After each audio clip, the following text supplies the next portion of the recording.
தேவனுடைய பரிசுத்த நாமங்களுக்கு மகிமை உண்டாவதாக. மீண்டும் ஒரு செய்தியின் மூலமாக உங்களை சந்திப்பதிலே மிகுந்த சந்தோஷம். அநேகர் இந்த செய்திகளை கேட்கிறீங்க. ஆண்டவர் தொடர்ந்தும் உங்களை சத்தியத்துக்கு முக்கியத்துவம் கொடுக்கிற ஜனங்களை ஆசீர்வதிப்பாராக. தேவனுடைய சித்தம் என்ன என்பதை பார்த்து கொண்டிருக்கிறோம். 1 தீமோத்தேயு 2:4 எல்லா மனுஷரும் ரட்சிக்கப்படவும் சத்தியத்தை அறிகிற அறிவை அடையவும் அவர் சித்தமுள்ளவராய் இருக்கிறார் என்பதாக பார்த்தோம். அந்த சத்தியத்தை அறிகிற அறிவை ஒரு மனிதன் எப்படி அடைய முடியும் என்பதை பார்க்க வேண்டும். ரட்சிப்பு இலவசம். அவரை ஏற்றுக்கொள்ளும் போது, சொந்த இரட்சகராக ஏற்றுக்கொள்ளும் போது அவர் எங்களை பழைய பாவங்களை கழுவி எங்களை ரட்சிக்கிறாரு. அவர்கிட்ட வந்து அந்த ரட்சிப்புல தொடர்ந்தும் நாங்கள் நிலைத்திருக்க வேண்டும். பாவம் செய்யாதபடி ஒரு வாழ்க்கை வாழ வேண்டும். பரிசுத்தமாக்கப்பட்டவர்கள் பரிசுத்தமாக தொடர்ந்தும் அந்த வாழ்க்கை வாழ வேண்டும்.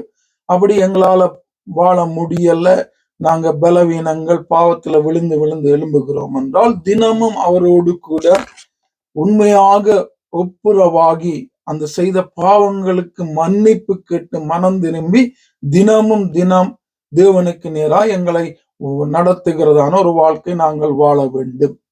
முதலாவது சத்தியத்தை அறியணும். இந்த சத்தியத்தை எப்படி அறியணும்டா, நாங்க இந்த காலத்துல இந்த டெக்னாலஜி கூடின இந்த நாட்களில் வாழ்ந்து கொண்டிருக்கிற நாங்க டிவிக்கு அதிகமாக இடம் கொடுக்காதபடி, எங்களோட மொபைல் போன்ல இருக்கிறதான அந்த வாட்ஸ்அப், ஃபேஸ்புக் இப்படியான சோசியல் மீடியா காரியங்களுக்கு அநேக இடங்களை கொடுக்காதபடி, நேரத்தை கொடுக்காதபடி, தெய்வத்துக்கென்று நேரத்தை ஒதுக்கி வேதத்துக்கு நேரத்தை கொடுத்து அதை வாசித்து தேடி வாசித்து தியானித்து அந்த தியானிக்கிற வசனங்களை உணர்வடைந்து அதன்படி நாங்க வாழும் போதுதான் நாங்க சத்தியத்தை அறிந்து சத்தியத்துல நடக்கிறோம்.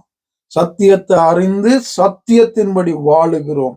அப்ப சத்தியத்திற்கு நேரம் கொடுக்க முடியல, சத்தியத்துக்கு நேரம் ஒதுக்க முடியல. குடும்பமாக வேதத்தை தியானிக்க வேண்டும், தனிப்பட்ட முறையில வேதத்தை தியானிக்க வேண்டும், குடும்பமாக வேதத்தை தேட வேண்டும், தனிப்பட்ட முறையில வேதத்தை தேட வேண்டும், தியானிக்க வேண்டும், அதிலே உணர்வடைய வேண்டும். தனிப்பட்ட முறையிலே நாங்கள் உணர்வடைந்து அந்த வேதத்துக்கு எங்களை விட்டு கொடுத்து அதன்படி ஆவியானவர் உணர்த்தும் போது அதன்படி வாழ நாங்கள் கற்றுக்கொள்ளும் போதுதான் சத்தியத்தை அறிகிறோம், அதிலே வாழுகிறோம், தேவ சித்தம் செய்கிறோம். தொடர்ந்தும் ஆவியானவர் எங்களை அப்படியாக வழி நடத்துவாராக. ஆமேன்.